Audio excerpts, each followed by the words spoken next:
nuevo nosotros con la respuesta transitoria de los sistemas, son sistemas de primer orden y lentos. Entonces, por más que el actuador sea normalmente un sistema on-off, o sea, cualquier máquina, vamos a hablar de una máquina industrial muy importante para Córdoba, porque hay una industria muy grande alrededor de la parte de inyección, ya sea inyección de plástico, ya sea inyección de caucho. Las máquinas inyectoras usan todas controles de temperatura con algoritmos de control tipo PID o PI. Todos sus algoritmos de control usan sensores que miden de forma lineal la temperatura en los cañones que derriten el plástico para su posterior inyección. La salida de ese sistema de control son normalmente del tipo on-off, es decir, un contactor que cierra y prende las calderas, o que prende la resistencia, y cuando llega a la temperatura deseada, o mi umbral superior, lo apaga. Finalmente, como son tan lentos los sistemas de temperatura, se termina estabilizando a una temperatura suficiente como para que se produzca el proceso correctamente. Ahora vamos a ver los otros sensores de temperatura, que son los sensores de termocupla y los RTD. El radiación que ven acá abajo, el que le ponen la punta en la cabeza todos los días en el supermercado. Después, estos dos son muy parecidos, pero el principio que los rige son muy diferentes. Los RTD usan una propiedad que está en todos los elementos, que es variar su resistencia con la temperatura. Y las termocuplas usan una propiedad, es que cuando yo tengo la unión de dos metales, uno de los dos metales, y someto los extremos de las dos uniones a temperaturas distintas, se me genera una corriente. Si yo abro una de esas puntas, me genera un potencial. La termocupla es como lo que le llaman también a veces termopila. Ambos sensores son usados para medir temperatura por arriba de los 200 grados. Es por eso que no se pueden usar los sensores semiconductores, que es lo que más conocemos, ¿sí? El RTD, que va a tener una forma como esta, la termocupla también la terminan dando esta forma, son elementos que pueden ser de 2, 3 o 4 cables. Lo que hace es utilizar la propiedad de los metales de variar su resistencia con la temperatura. Es decir, yo estoy a una temperatura, vamos a suponer que acá estamos en 0 grados, y voy a tener, esto le llama resistencia relativa, ¿sí? O sea, la resistencia relativa, estamos hablando de la resistencia a 0 grados. Trazo así, tengo esto. A medida que voy aumentando la temperatura, fíjense cómo van cambiando los valores de resistencia de estos tres elementos. ¿Por qué están estos tres elementos? Porque son los RTD más comunes, o sea, son los sensores de temperatura más comunes utilizados en la industria. El platino, que tiene el nombre PT100, es el elemento caro y se usa de patrón, o sea, la termocupla más cara. Se usa de patrón porque a veces yo pongo un sensor de platino, no lo voy a poner en un elemento de bajo costo porque el sensor sale más caro que la máquina. Pero es un elemento patrón porque fíjense la linealidad que tiene, que esto es otra cosa importantísima, porque siempre estamos hablando del sistema lineal, no lineal, y la función de transferencia de mi sistema de realimentación. Fíjense que nosotros hasta ahora simplemente usamos cajitas y funciones de ese, ¿no es cierto? Cuando nosotros vemos un sistema como este, tengo que encontrar una función de transferencia que me responda como este sistema. Esa función de transferencia tendría que ponerlo yo donde normalmente ponemos HDS. ¿Sí? Por eso que el sensor tiene que ser lineal, porque si no estamos metiendo más ruido dentro de nuestro sistema. Tendría que hacer algún sistema inteligente que adapte esa señal no lineal del sensor a una señal lineal. Si no, tendría que plantearlo como un sistema no lineal, porque realmente es cualquiera. Pero el níquel, si ustedes se fijan, y que hay una cosa muy interesante que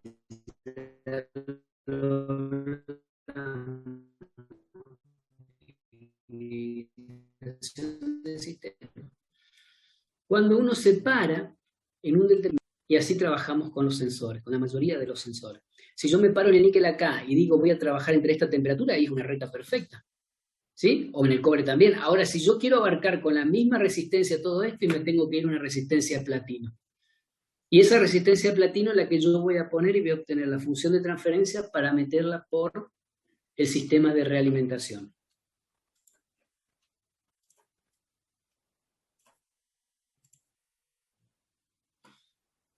Esta es la construcción que tienen los sistemas de realimentación de una resistencia variable que puede ser un PT100, un PT de níquel, lo que sea de níquel o de cobre, ¿sí? Se denominan siempre de la misma forma. Por ejemplo, PT100 significa que es una resistencia con coeficiente positivo de temperatura y que a 0 grado tiene 100 ohm, ¿sí? Yo pongo el PT1000, que estoy hablando que tiene 1000 ohm a 0 grados, ¿sí? Creo que el PT también tiene, si no me equivoco, estoy casi seguro que sí, tiene que ver con el material que está fabricado. En este caso sería un material de platino. Entonces, la fabricación de estos sensores se realizan de distintas formas. Muchos van envainados para que no sufran la corrosión. Entonces le hacen una vaina de acero inoxidable, que es un material de alta conductividad térmica. Recordemos que la conductividad térmica, como los modelos matemáticos que vamos a estudiar, tiene que ver con la capacidad de transferencia del calor. Cuanto mejor conductividad térmica tenga el elemento de la vaina, es más fiel la lectura de mi sensor con respecto a la temperatura que quiera medir. Para leer estos sensores, ustedes ya han visto lo que era el puente de Wheatstone, que es lo que se usa, ¿sí? Las formas son distintas, etc. El sensor, acá me faltaron las termocuplas, que también vienen de las mismas formas, y a diferencia de los RTD, la termocupla me genera a mí directamente una tensión proporcional a la diferencia de temperatura que tiene entre una punta fría y una punta caliente. La punta caliente es la que va a ir en el horno. Por eso a veces cuando hablamos de termocupla, hablamos de la compensación de la termocupla, que significa medir la temperatura ambiente de la punta fría. Porque la termocupla no me genera a mí una lectura absoluta de temperatura, sino relativa. Entonces, si yo tengo una termocupla que me mide 100 grados y estoy a temperatura ambiente de 40 grados, esa termocupla, si yo bajo la temperatura a 20 grados, va a cambiar su salida. Mientras que ella sigue puesta en 100 grados, ¿no? Entonces, por eso se compensa la termocupla para eliminar ese efecto. Los actuadores, también les puse acá para que lo tengan en mente, los actuadores hidráulicos, un cilindro, no es más que eso, ¿sí? Un cilindro hidráulico que depende de por dónde yo haga circular el aceite. Si lo hago circular por acá o por acá, el cilindro se desplaza de un lado para el otro. Esta sería la cámara. Entonces, al entrar el aceite, se desplaza este émbolo hacia un lugar o hacia el otro. Todos los que son máquinas de herramienta con movimiento lineales tienen algún tipo de cilindro hidráulico, o el neumático, que van a ver que no tiene mucha diferencia. La diferencia del neumático que en el caso de que tenga un solo desplazamiento no vamos a tener que hacer el circuito de retorno porque lo podemos liberar al aire, ¿no? En el hidráulico tenemos que hacer circuito cerrado o vamos a estar bañados en aceite. Las válvulas, tanto hidráulica como neumática, tienen esta forma, ¿sí? Todas tienen esta forma. Y hay de dos tipos. Válvulas que permiten desplazar hacia un lugar o el otro un cilindro, como las que ven acá. Estos símbolos son normalizados, ¿sí? Estas válvulas son simples y también hay válvulas proporcionales. O sea, hay válvulas que le permiten a ustedes cambiar la presión que va a ejercer el líquido dentro del cilindro. Con eso se varía la velocidad del cilindro. O sea, tengo válvulas proporcionales, es decir, yo le meto una tensión. Normalmente la tensión de control de esta válvula puede ser 24 voltios para on-off y las proporcionales suelen tener entrada entre 0 y 10 que van aplicadas a través de un driver. O sea, ustedes no van a actuar directamente con el controlador sobre la válvula, sino que con un driver, que lo que hace el driver es hacer que esa tensión que ustedes pongan desplace un determinado porcentaje a esa válvula proporcional. Las válvulas proporcionales en las máquinas de herramientas son las que controlan velocidad y presión en todos los cilindros. Y las neumáticas también las puse como para que la vean, para que ningún alumno mío vaya a una empresa cuando sea ingeniero y no sepa identificar cuál es una válvula. Porque no sé si ustedes saben, pero cuando se reciben de ingeniero tienen que saber todo, ¿sí?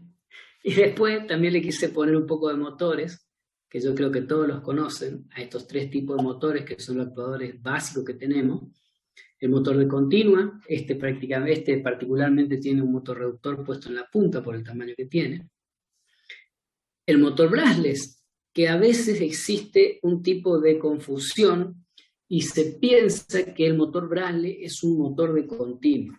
Bueno, no se confundan, el motor brushless es un motor de alterna, es un motor trifásico. Si ustedes agarran un motor Brasle que tiene estas tres conexiones, un motor Brasle T80, ¿no? Y lo conectan a una línea trifásica, el motor gira. Si ustedes agarran un Brasle y lo conectan a una batería que es continua, el motor no gira. Entonces no es un motor de continua, es un motor de alterna. El otro tipo de motor de alterna es el motor jaula, que es un caballito de batalla de la industria. El 80 o 90% de los motores industriales son tipo jaula, que se caracterizan principalmente porque a la parte magnética del rotor la genera la misma bobina que hace que gire el motor. Eso lo hace fantástico, lo hace barato. En cambio, el motor Brasle necesita lo que son las tierras raras, los imanes, etcétera, para funcionar. Se ha tenido un gran aumento porque el tamaño para una misma potencia de un motor jaula y un motor Brasle son muy distintos. El motor Brasle obtiene mucha más potencia, pero es mucho más caro y es mucho más difícil de construir. El motor Brasle normalmente cuenta con 3 sensores del tipo Hall que me dicen qué posición va. A veces. Por ejemplo, los motores de los coolers de las computadoras son del tipo Brasle. Y este motor de DC sigue siendo un caballito de batalla, pero cada vez va desapareciendo más porque necesita mantenimiento. En cambio, el Brasle no necesita mantenimiento porque no tiene escobilla. Ustedes saben que uno de los principales problemas del DC es la escobilla. Como los carbones de los universales, exactamente lo mismo, ¿sí? Y también existen, para que lo tengan en mente, para cuando tengan que hacer algo de control, los actuadores lineales, como este. Directamente el actuador, en lugar de ser un motor que gira, es un motor que desplaza de forma lineal un émbolo. Eso es un actuador lineal con un motor eléctrico. También, obviamente, que siempre existe la posibilidad, como vieron en el práctico de la guía, en el último que hicieron, que era el más fácil de todo, que yo pueda transformar ese movimiento de rotación en un movimiento de desplazamiento lineal, utilizando elementos muy simples de mecánica. ¿Sí? Y eso es lo que yo quería compartir con ustedes en cuanto a actuadores y sensores. ¿El por qué? Porque quiero que veamos, y yo lo voy a hacer hincapié durante todo este año, cómo vamos a ir relacionando todo lo que vemos con la realidad. O sea, ¿dónde voy a obtener los modelos matemáticos? ¿Cómo voy a hacer los controles? Si no tengo modelo matemático, vamos a usar los métodos de respuesta en frecuencia o ensayos de escalón para la respuesta transitoria. Así que bueno, ahora quiero escuchar si tienen alguna consulta, alguna pregunta sobre este tema, y si no, vamos a seguir.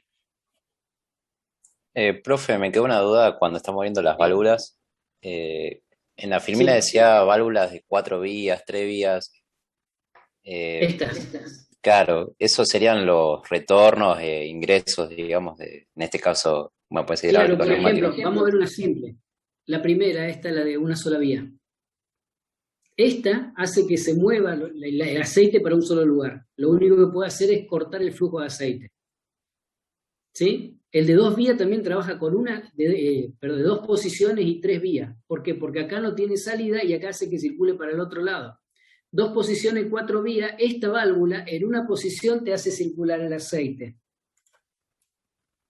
Para allá y para acá. Claro. Y la otra te hace circular donde representa uno de los lados la conexión del cilindro. Te lo lleva para un lado o para el otro. Pero esta válvula, por ejemplo, de 2 posiciones, no puede dejar quieto un cilindro en el medio. Claro, sí. Actúa como un interruptor, digamos, la primera y después se va complejizando. Exacto. En cambio, la otra, la de 3 posiciones, si vos lo dejás en el medio, el cilindro queda quieto donde está, porque no puede circular el aceite. Perfecto. Y digamos, la válvula proporcional tiene un sistema mecánico, por lo que entendí, ¿no? Es mecánico. Perfecto. Es mecánico, no es mecánico, en realidad tiene un solenoide. Ah, Listo. Tiene un solenoide, pero el solenoide tiene una electrónica que lo hace que sea muy lineal. Pero es un solenoide que mueve un émbolo.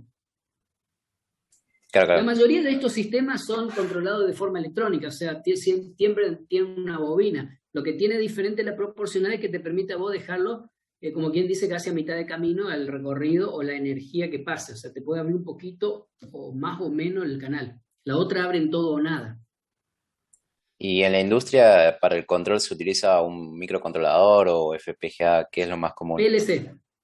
Ah, En claro. el 90% de los controles industriales van PLC. Perfecto.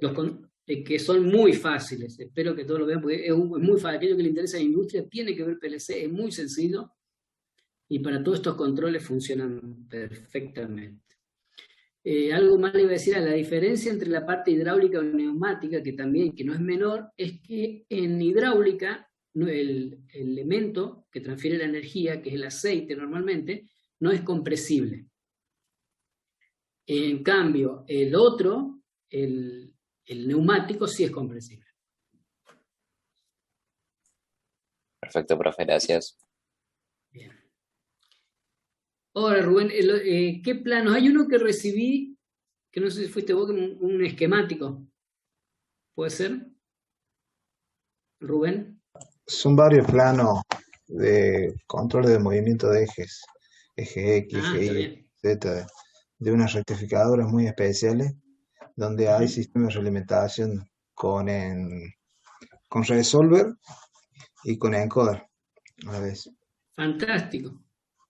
Me Mirarlo gusta, vamos después a compartirlo. ¿Se pueden compartir eso? Por supuesto que sí, por eso te lo envío para que vos después lo repartas como quieras. Fantástico, lo voy a poner en la V. ¿Ok?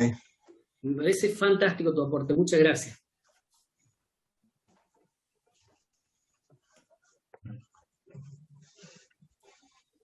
Bien.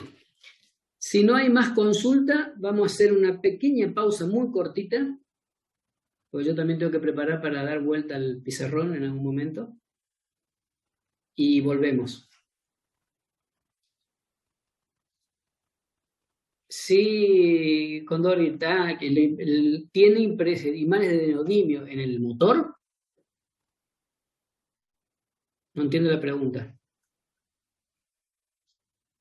Pero creo que tienen motores paso a paso las impresoras.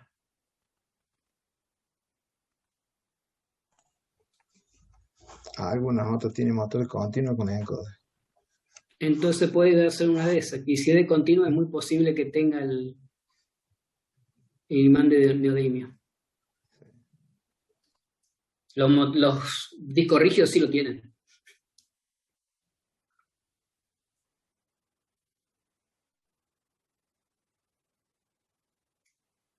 Sí, sí, entonces son como los discos rígidos que tienen esos imanes que son fantásticos. Necesitan esa potencia para poder realizar los movimientos que realizan, ¿no?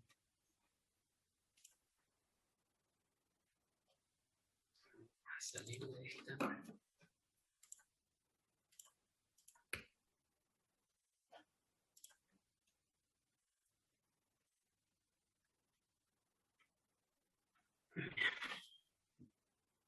En 10 volvemos, así es.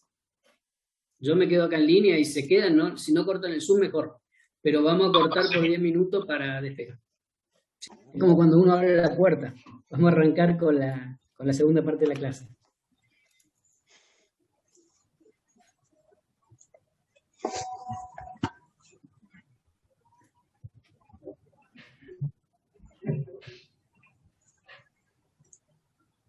Vamos a ver ahora una parte que yo creo que ya han hecho algunos prácticos, Salguero, que son los modelos matemáticos de los sistemas físicos. ¿Sí? Voy a poner a grabar esto, si no me olvido. ¿Se molesta si pongo algo? No, poner si yo tengo este porque me viene bien. Porque así no te molesto hago. Pero si no,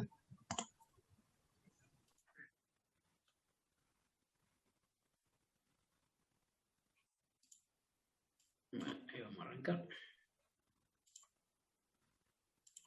Bien, cuando hablamos del modelo matemático de un sistema físico para realizar un control, nosotros lo que buscamos es identificar las ecuaciones diferenciales que gobiernan el funcionamiento del sistema. Y es importante tener en cuenta que cuando nosotros hablamos de un sistema para el control, de un modelo para control, no estamos hablando de un modelo totalmente preciso. Es suficiente con que el modelo sea aproximado. ¿Y a qué se debe eso? A que justamente se ha inventado la realimentación. Nuestros controladores, cuando lo diseñemos, siempre van a llevar un ajuste de campo, pero además tienen que ser capaces de absorber la variación entre el modelo matemático y el modelo real del sistema. Es decir, en la realidad es imposible tener un modelo completamente idéntico al que voy a controlar. Ahora sí, con los avances de las tecnologías, existen modelos extremadamente precisos, pero esos modelos se usan para diseñar la máquina, no para controlarla. Es decir, yo para un modelo de diseño, si yo fabrico motores, tengo que entrar a analizar todos los detalles del motor para que mi diseño sirva. Pero si lo que yo voy a hacer es controlar ese motor, me va a ser suficiente con un modelo aproximado. Siempre entra en juego lo útil del modelo con respecto a qué tan preciso tiene que ser, porque muchas veces despreciamos algunos efectos a fin de poder tener un modelo trabajable, ¿sí? Nosotros trabajamos hasta ahora con la función de transferencia. La función de transferencia vamos a usar para el modelo de sistemas de control clásico, se usa para sistemas de una sola entrada y una sola salida, como ya lo han visto, y las condiciones iniciales son igual a 0. La función de transferencia utiliza como soporte la transformada de Laplace. En ella separa todo lo que es sistema de control clásico. Es decir, de función de transferencia vamos a hablar de acá hasta que terminemos de ver la respuesta de frecuencia de los sistemas físicos, o sea, de los sistemas a controlar, de las plantas y los sistemas de control, cuando veamos Nyquist, Bode, cosas que ya han visto pero aplicados a control. La otra forma de representar los sistemas dinámicos que se encuentran siempre representados por ecuaciones diferenciales es a través de las variables de estado. Y ahí se hace control en espacio de estado. Eso es el último tema prácticamente que vamos a abordar. Por lo tanto, vamos a darle mucho hincapié primero a la función de transferencia, vamos a mencionar lo que es variable de estado, para después volver a retomar variable de estado cuando todos ustedes ya sean expertos en control lineal. ¿Sí? Nuestra teoría de control va a hacer fuerza principalmente en la parte de los sistemas SISO, Single Input, Single Output, y no variable en el tiempo. ¿Sí? La forma de representarlo va a depender del tipo de ecuación que usemos. Sistemas lineales son aquellos que soportan la superposición. Si mi sistema soporta superposición es lineal y es la principal característica. También vamos a trabajar con sistemas invariables en el tiempo. Significa sistemas que que los coeficientes de la ecuación diferencial no dependen del tiempo, son constantes. ¿Sí? Por ejemplo, un sistema que varía en el tiempo puede ser un cohete.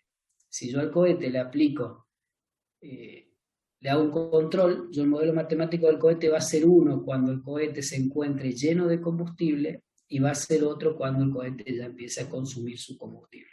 Esos son sistemas variantes en el tiempo.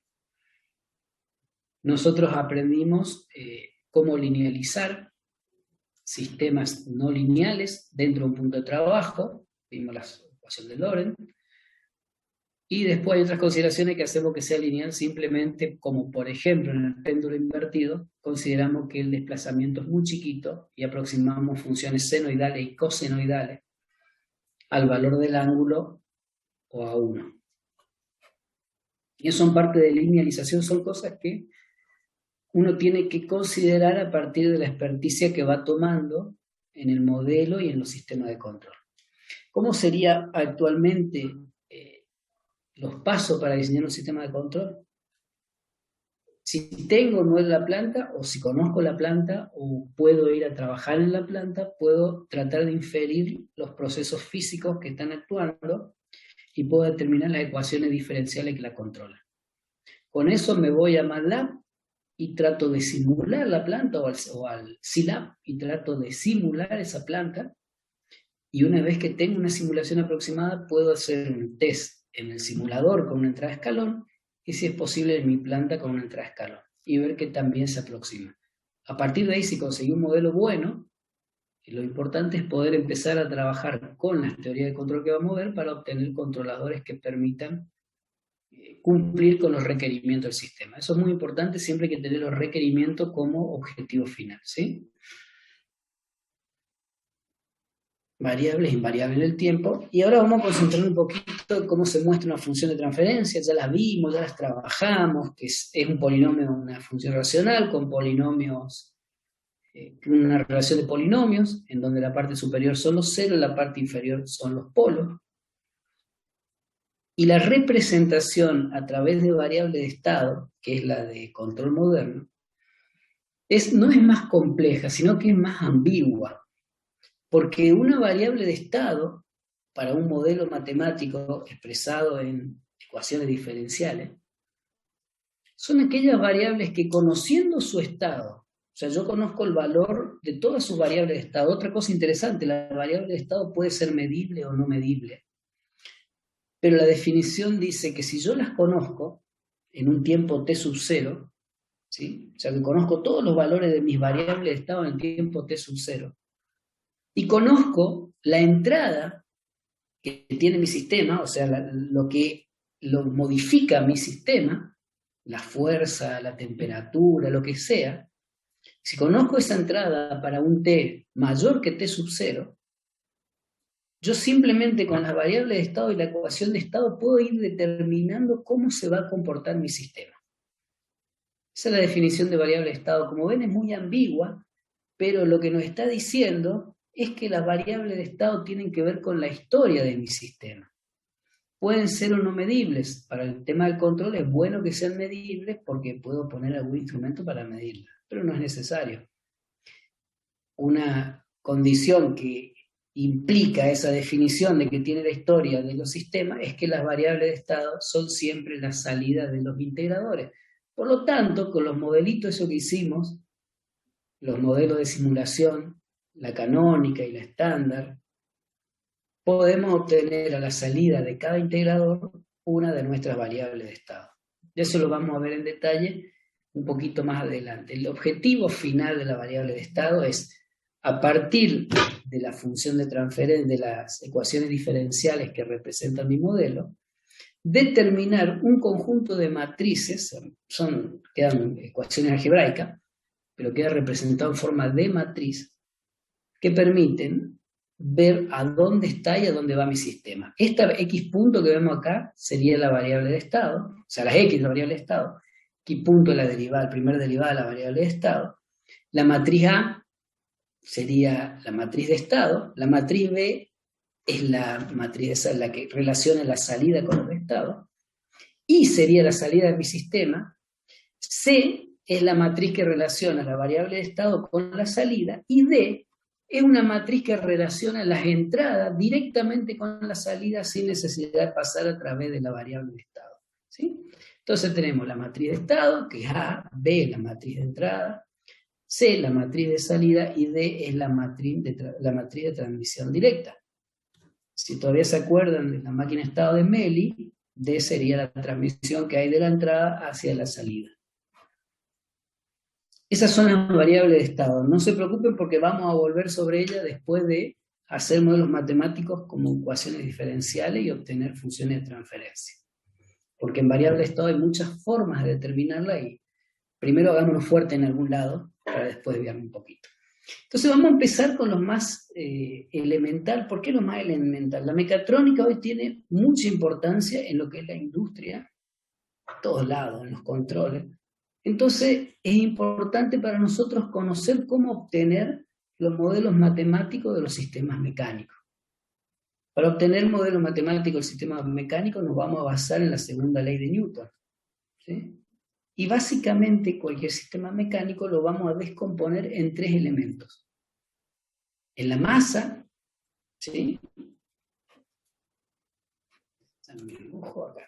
Lo vamos a descomponer en tres elementos. Primero, en la masa por aceleración va a ser igual a la suma de todas las fuerzas que actúan sobre ese cuerpo.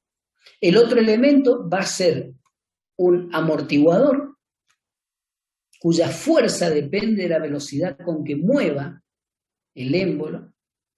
Esto así se representa en lo que son los rozamientos también. No entremos en el rozamiento estático, como rozamiento viscoso, una forma de simplificar. Porque no es lo mismo rozamiento estático cuando estoy de cero y empiezo a moverlo que durante el movimiento. Esta ecuación lineal, que es B por U, está hablando de un rozamiento viscoso. El otro elemento que vamos a usar es el resorte. Es decir, con esos tres elementos, masa, resorte y amortiguador, nosotros vamos a representar prácticamente los sistemas mecánicos. Después podremos tener engranaje, acoplamiento de fuerza, etc. Pero básicamente son eso. Los sistemas de traslación mecánico no vamos a tener otro elemento, ¿sí?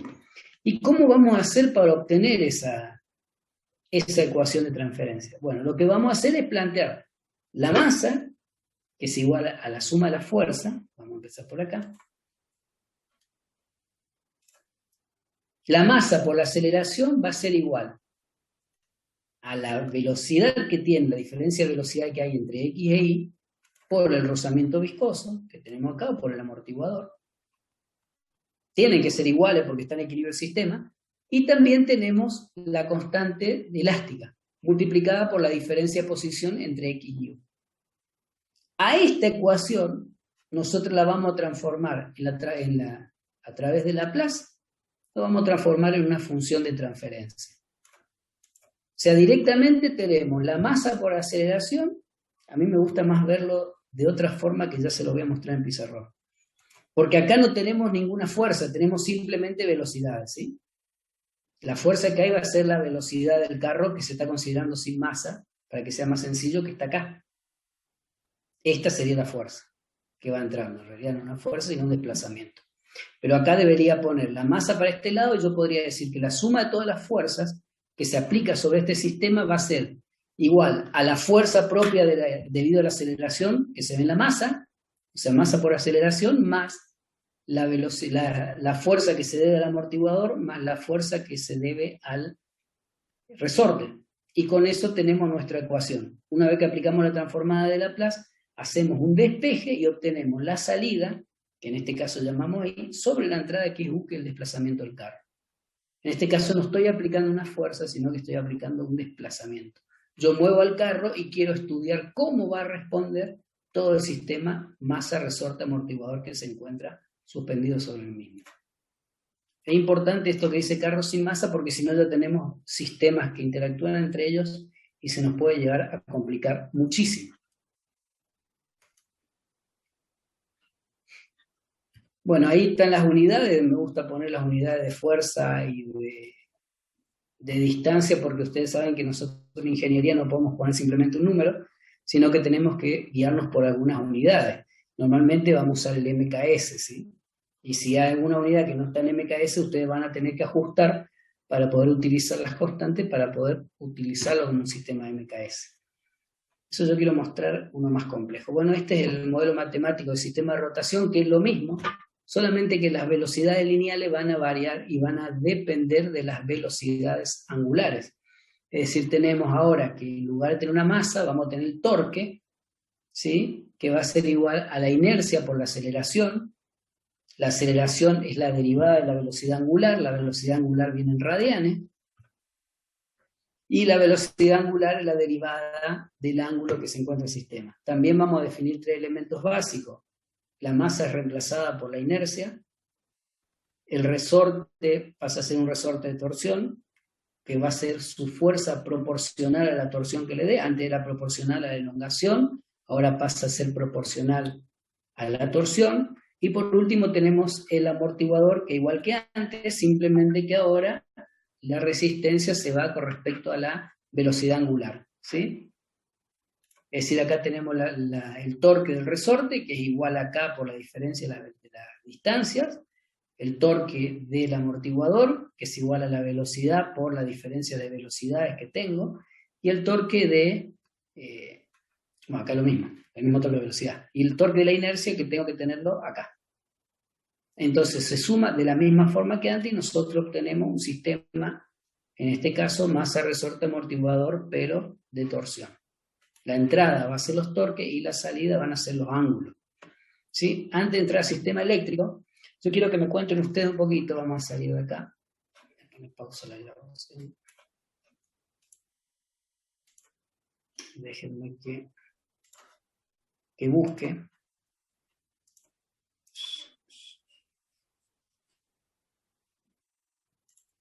Esto quiero ver.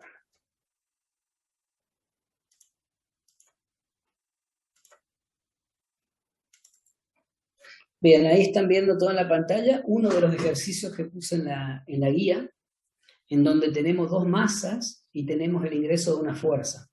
Tenemos un amortiguador B1 y un amortiguador B2. Primera pregunta, ¿lo hicieron? Clic, clic, clic, clic.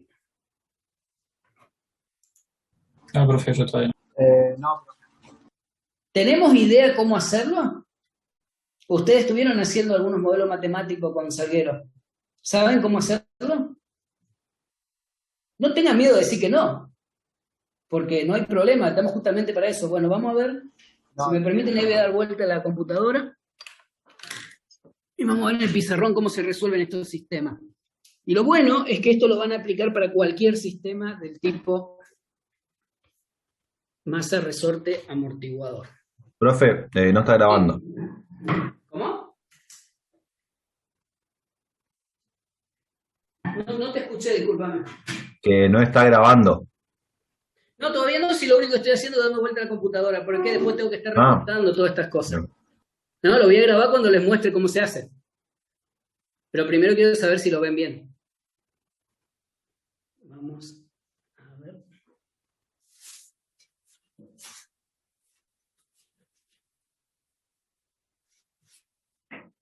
Vamos a salir de acá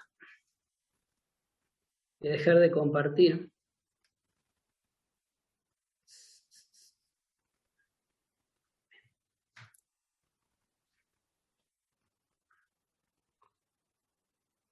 Ahí se ve todo, ¿no? Esta vez se ve mejor sin esto. No, se ve igual. Pero bueno, algo se ve. Esto no borra, no tiene nada que ver. Vamos a ver acá. A ver si se ve bien, sí, se ve perfecto. Vamos a hacer cualquier sistema. Vamos a poner un resorte por acá. Vamos a poner un amortiguador por acá. Para hacerlo bien general, ¿sí? Y un resorte por acá. Va a estar sobre una base, vamos a tener una fuerza F de T, vamos a tener acá un B1, acá vamos a tener un B2, acá vamos a tener un K1 y un B, que es uno de los dos. ¿Se ve bien? Ahora voy a poner a grabar si se ve bien. ¿Se ve o no se ve? Perfecto, ahí ponemos a grabar. Bien, entonces nosotros tenemos este sistema donde tenemos masa M1, masa M2, los dos resortes K1K, un amortiguador B, que une la masa M1 y M2, una fuerza F de T, B1, que es el rozamiento que actúa sobre M1, y B2, que es el rozamiento que actúa sobre M2. Vamos a definir dos cosas. Acuérdense que siempre que hablamos de sistemas, esto K2 y K1, de sistemas mecánicos, vamos a hacer siempre el análisis del cuerpo libre. Siempre se basa en lo mismo. En el análisis del cuerpo libre vamos a trabajar con cada sistema de forma independiente. Y fíjense que esto lo pueden aplicar a todos los lugares donde ustedes puedan definir los movimientos de las masas. Acuérdense, cuando nosotros hacemos cuerpo libre, la masa en sí misma, este X1 que pongo acá es lo mismo que el X1 que está acá. O sea, no tenemos en cuenta el tamaño de la masa. Es como si fuera puntual. ¿Está bien? Ahora vamos a ver cómo hacemos esto. Vamos a plantear primero cada masa de forma individual. Y esto va a ser siempre así. Tengo M1 y vamos a graficar todas las fuerzas que actúan sobre la masa, que son externas al sistema y que actúan sobre la masa. En este caso tenemos F de T. No hay otra. Solamente está esta F de T que yo voy a aplicar sobre la masa M1. Una vez que yo grafiqué esa fuerza que actúa sobre la masa, voy a graficar todas las fuerzas que van a disipar o van a estar en contra de F de T. Vamos a empezar primero por esta. Vamos a empezar por esta. Primero la propia de la masa. O sea, M1 multiplicado por X1 con una doble derivada. Porque es masa por aceleración. Después, la siguiente fuerza que vamos a graficar B1.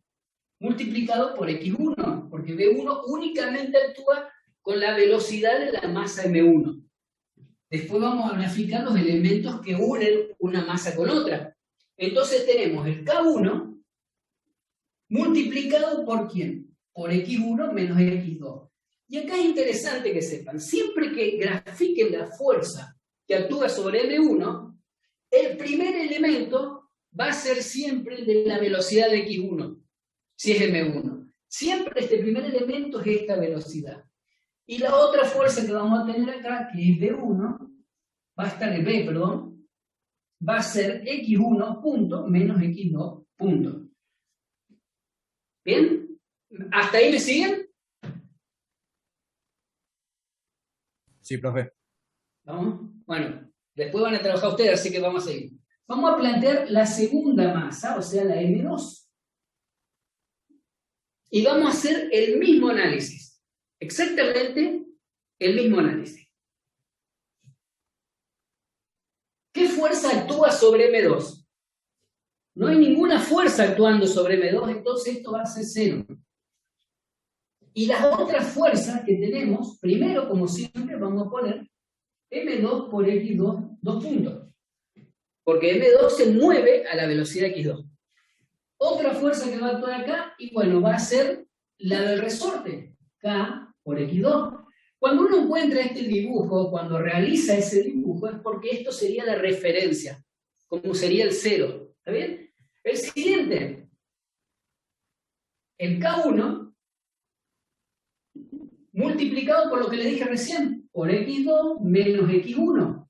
Siempre voy a poner primero la velocidad o la posición de la masa que estoy analizando. Y la última fuerza que actúa sobre esto es B. Me estoy quedando sin el B2. Que está multiplicado por X2 puntos menos X1. Y hay una más, que es B2, que está multiplicado por X2 puntos. Estos serían los dos diagramas del cuerpo libre planteados para cada una de las masas que hay en mi sistema. Y si hubiera otra masa, tengo que hacer otro planteo igual. ¿Sí? Masa por aceleración, el amortiguador por la velocidad, en caso de que el amortiguador trabaje sobre una masa, el resorte por el desplazamiento, y el amortiguador que une las dos masas por la diferencia de velocidad relativa, tomando como velocidad positiva a la de X1. Lo mismo hago con el otro lado. Tomo con la velocidad positiva la de X2. ¿Bien? ¿Hasta ahí no me siguen? Sí, vamos a ver profe. si es cierto, si me siguen. Ahora yo les voy a tirar una de las ecuaciones y ustedes van a hacer la otra. Entonces, yo voy a plantear esta, que es un poquito más difícil, la otra más fácil, pero las dos son iguales. Entonces, yo voy a plantear f de t, tiene que ser igual, porque es la única flecha que sale, a la suma de toda esta fuerza. M1 por X1 2 puntos, más B1 por X1 punto, más K1 por X1 menos X2, más B por X1 punto menos X2 punto. Y esa es la ecuación de esta primera masa. Lo mismo hago con la segunda masa. Que dije que le iba a hacer a ustedes, se lo voy a hacer yo. 0 es igual a M2 por X2, 2 puntos. Más K por X2, más K1 por X2 menos X1, más B por X2 punto menos X1 punto, más B2 por X2 punto. Ya van a ver esa esquinita. Pero me van a tener que creer que esto es X2 puntos, aparte lo van a ver con el video. Entonces con estas dos ecuaciones ya tengo resuelto mi sistema.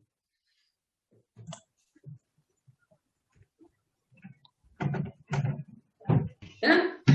Esas Guille. dos ecuaciones simplemente van a tener la función de transferencia. ¿Qué quiero? Profe, yo tengo una duda. Yo también tengo una duda de quién está escuchando otra clase en simultáneo y que me explique cómo hace. No, es que justo estoy compartiendo la mesa. No, yo sé que no sos vos, no sé quién es. Justo se me cortó a mí, pero ¿qué representaban esas flechas que van para la izquierda? Las fuerzas. La que sale, la que puse para allá, es la fuerza que actúa sobre la masa. Bien. Las otras son todas las fuerzas que están acá adentro y que no actúan desde afuera, sino que son propias del sistema. Ah, bien. Ya entendí. Y lo mismo acá. Acá viste que no tenés ni una fuerza, entonces la que sale es cero. Y vos igualás a cero la ecuación. Bien. Bueno, gracias. ¿Entiendes? Bien. Así como con esto, que ya tienen esto, pueden plantear todas las ecuaciones que están en la guía.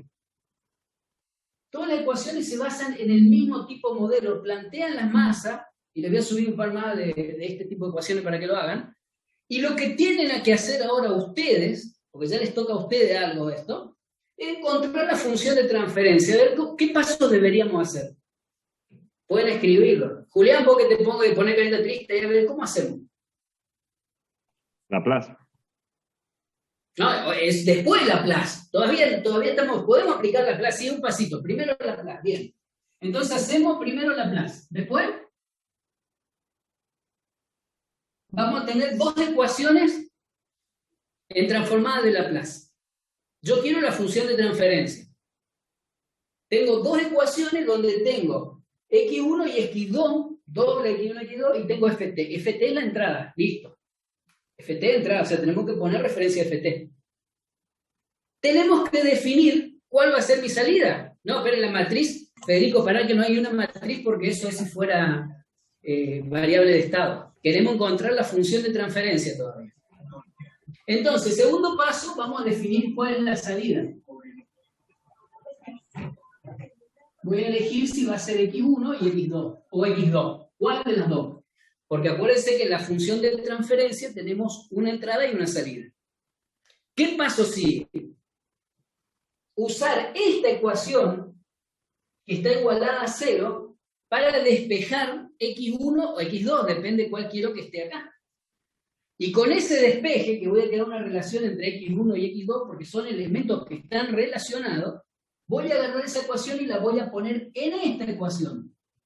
Y de ahí voy a obtener la función de transferencia. Tanto para x1 como para x2, porque yo puedo hacer primero para x1 y obtengo una función de transferencia que me va a relacionar la fuerza que entra acá con el movimiento este. Y después puedo despejar x1 de acá, o sea, hago la relación que hay entre x1 y x2, reemplazo x2 acá, y obtengo la función de transferencia para esta masa. Es decir, yo puedo agarrar esto, poner el modelo matemático en Scilab o en MATLAB, y mandamos directamente un impulso y puedo ver la respuesta. Sí pueden aplicar Kramer. ¿También? Sí pueden aplicar Kramer, no hay ningún problema. Es una buena opción.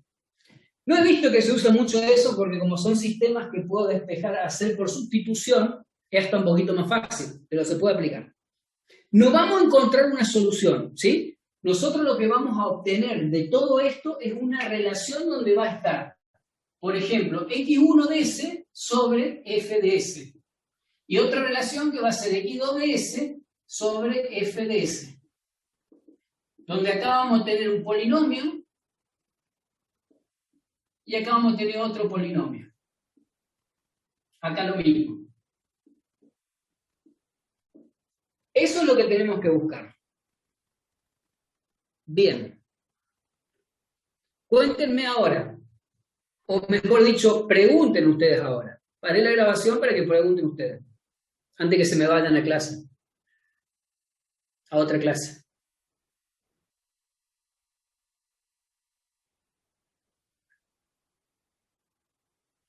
¿Qué es importante o qué me gustaría a mí que ustedes se lleven hoy? Esto. Que es el modelo del cuerpo libre. Donde yo planteo cada masa de forma separada de toda la fuerza que entra.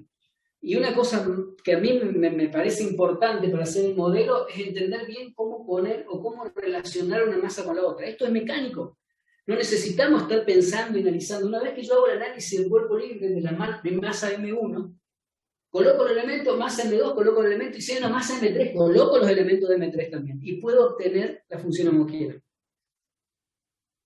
Exactamente, Pedro. Vamos a hacer para X1 como para X2. ¿Por qué? Porque yo creo que no va a ser mañana, pero el próximo martes yo le voy a pedir a Salguero que les dé una clase directamente con el Scilab para simular estos sistemas.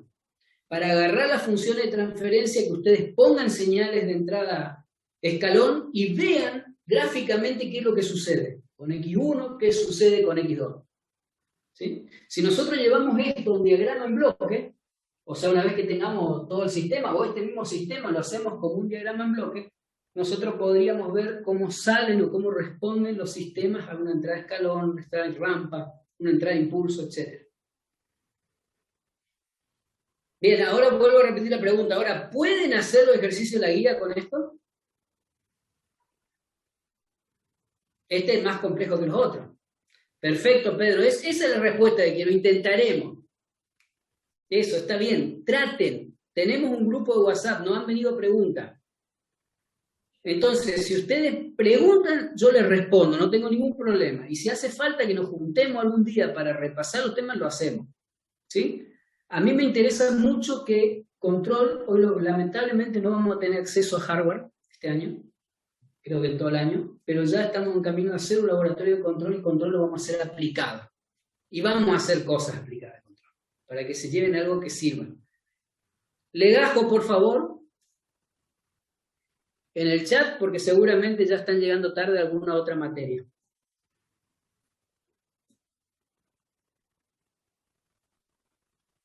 Yo la parte de, voy a hacer todo mi esfuerzo para poder hacer una grabación de la parte de sistema eléctrico, que yo creo que todos lo manejan, porque la parte eléctrica, los RC, nosotros los conocemos, para que ya en la clase que viene arranquemos con los otros sistemas térmico, hidráulico y nos ahorremos el tiempo de los circuitos RC. Capaz que le haga un práctico, me cuesta mucho hacerlo, más que nada porque no me gusta cómo quedan, pero bueno, voy a tratar de hacerlo. Necesito que ustedes empiecen a caminar el tema del control. Estos circuitos, esto para el parcial va de cabeza, ¿no? Esto como para que lo sepan. Para mí es importante, en todos los parciales, que vamos a partir siempre de modelos matemáticos. Ya sea eléctrico, hidráulico, neumático no tanto, hidráulico o neumático linealizado, ambos dos, hidráulico y neumático, o sistema mecánico. Así que es importante, como yo quiero que todos aprueben la materia, espero que sea importante para ustedes también. Bien, ahí guardo el chat. Así que bueno, chicos, nos estamos viendo el próximo lunes de este mismo canal con los otros sistemas de control. Gracias por la paciencia. Chao, profe, nos vemos. Chao, profe. Gracias a usted. Muchas gracias, profe. Hasta luego.